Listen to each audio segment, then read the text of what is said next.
everybody! Welcome back to my channel. This is the Demented Librarian D here with another video.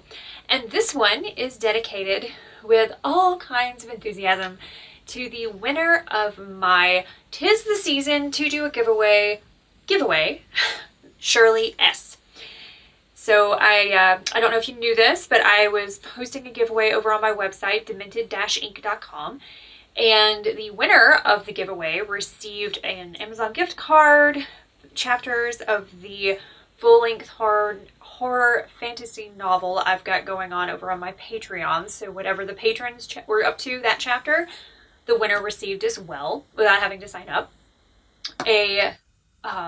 Two books. So basically they chose the genre and I chose the book, so which was very awesome because Shirley chose horror, which is one of my favorite genres. So that made it kind of a challenge to narrow it down to just two. Anyway, but that was a lot of fun. Thank you so much, Shirley, for letting me do that. And then last but not least, a video. And Shirley got to pick what kind of video she wanted to see on the channel to be dedicated to her. And she chose a book haul, which was awesome because it's one of my favorite kind of videos to do. So today we are going to do another book haul wherein I talk about, and I don't know, you can't see it, but there's a stack of books underneath my elbow right now. I talk about books that I have recently acquired and hopefully we'll get to read and do reviews for this channel. So let's jump right in. And again, congratulations, Shirley. Thanks to everybody else who entered. There were quite a few of you. I was really excited to see it. And to anybody here who's now subscribed because of the contest, because one of the ways to enter to win was to subscribe to the YouTube channel. Hi, and thank you so much for being with us. So, first up on today's winner's book haul video, first up we have dun dun dun, Anne Rice, Angel Time. Now, I'll be honest with you, I picked up this book because Anne Rice's name was on it. I tend to really enjoy, I love the way she puts words together. I don't always love the plots of some of the books. I wasn't really thrilled with I think she did a wolf series. I really couldn't really get into it. I'm not a fan of the, I guess the Jesus of Nazareth series, or possibly why she started doing that in the first place. I have no problem with of course I have no problem with people finding spirituality, religion, faith of any variety or sort, but I kind of, it made me sad. I think I read something along the lines of, so she felt like she could no longer write books about vampires and that kind of thing because of her faith. I'm very happy to hear that those days are behind us and that we're back to writing books. I've actually got a couple of other Anne Rice books on my shelves in there to be read. But this one I picked up for, I just actually peeled the sticker off of it, but I picked this one up at my favorite bargain discount store. And yeah, the cover looks really interesting. I have no idea what this is about. I literally picked it up because of Anne Rice's name. On the back it said there were omens from the beginning, which is pretty cool. I always love what they do, what Anne Rice chooses to do, or her publishers choose to do with her on the cover and the artwork and everything. It's always just so neat. So let's read the inside flap, shall we? Anne Rice returns to the mesmerizing storytelling that has captivated readers for more than 3 decades in a tale of unceasing suspense set in time past, a metaphysical thriller about angels and assassins. Can I just say that there was a lot of tongue twisters in that, and I'm very proud of myself for getting through it on the first time. Just saying. Anyway, the novel opens in the present. At its center, Toby O'Dare, a contract killer of underground fame on assignment to kill once again. A soulless soul, a dead man walking, he lives under a series of aliases. Just now, Lucky the Fox, and he takes his orders from the right man.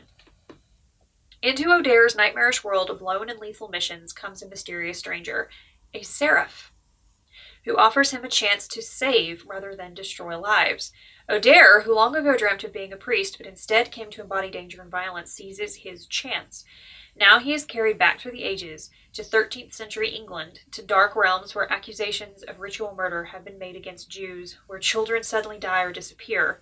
In this primitive setting, O'Dare begins his perilous quest for salvation, a journey of danger and flight, loyalty and betrayal, selflessness and love. Is it just me, or does that kind of sound like a weird and twisted and only the best Anne Rice ways take on a, like, what is that, a Christmas Carol? Right? Anybody else hear that in there? I don't know. That seemed really cool. Kind of like instead of the miserly curmudgeon, you Scrooge character, you have an assassin. I don't know. Just thinking out loud here. That sounds really awesome. That sounds more awesome than I was anticipating. I love it when that happens. Anyway, so this is Anne Rice, Angel Time, with very shiny, shiny cover. Okay, so that's book 1. Book 2, we have, it's a heavy, heavy thing. All right, we have The Diviners by Libba Bray. Very interesting cover there. That's fascinating. Again, one of my favorite stores, and bought this just on a whim because the cover looked cool, the back looked cool. Interesting. Okay, she's apparently written other books. She's the New York Times bestseller of Beauty Queens, Going Bovine, and the acclaimed Gemma, not sure, Doyle trilogy, and she lives in Brooklyn. Okay, how awesome. All right, something dark and evil has awakened, it says on the back cover. Let's read the inside flap. Let's see. It says, do you believe there are ghosts and demons and diviners among us? Why, yes. Yes, I do. Okay. Evie ONeill has been exiled from her boring old hometown and shipped off to the bustling streets of New York City, and she is positively ecstatic. It's 1926, and New York is filled with speakeasies, Ziegfeld girls, and rakish pickpockets. The only catch is that she has to live with her Uncle Will and his unhealthy obsession with the occult.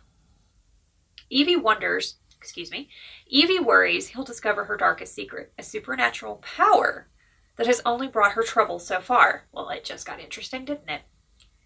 But when the police find a murdered girl branded with a cryptic symbol and Will is called to the scene, Evie realizes her gift could help catch a serial killer.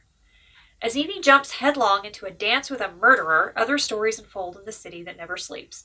A young man named Memphis is caught between two worlds. A chorus girl named Theta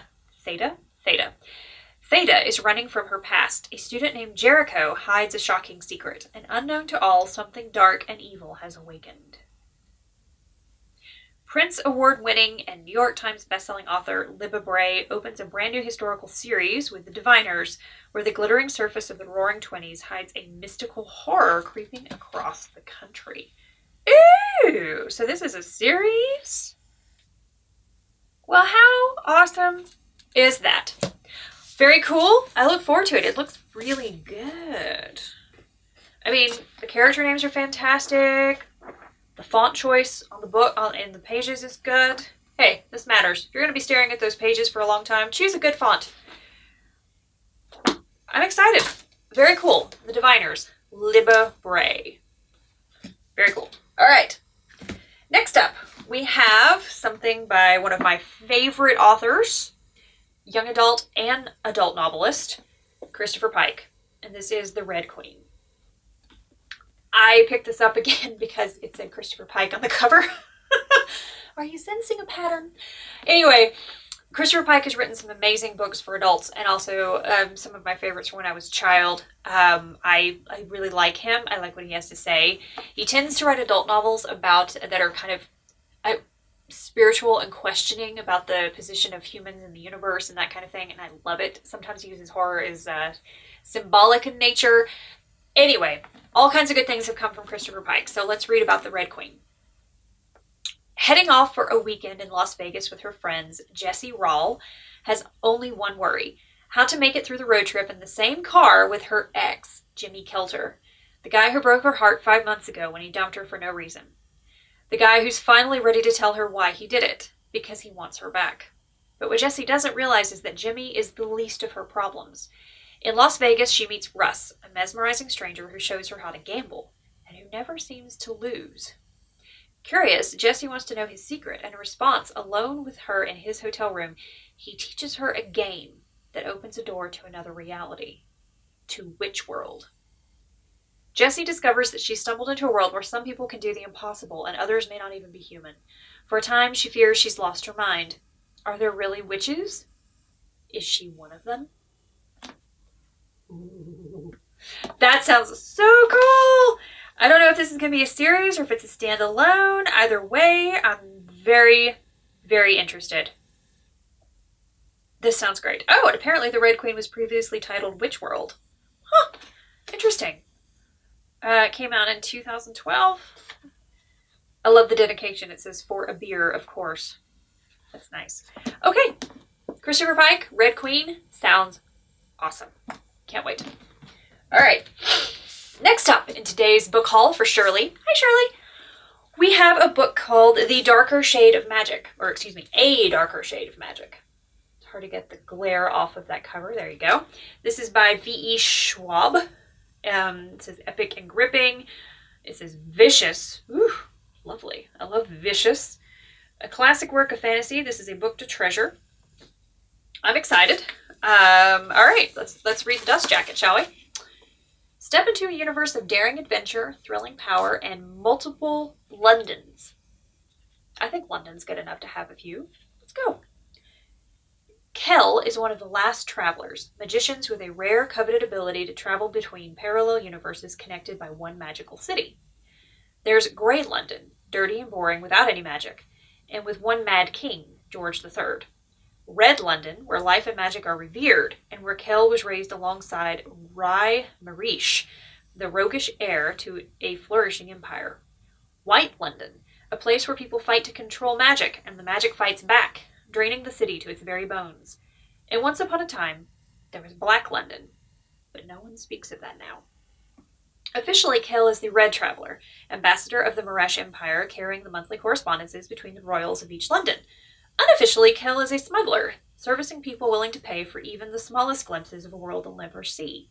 It's a defiant hobby, with dangerous consequences, which Kell is now seeing firsthand.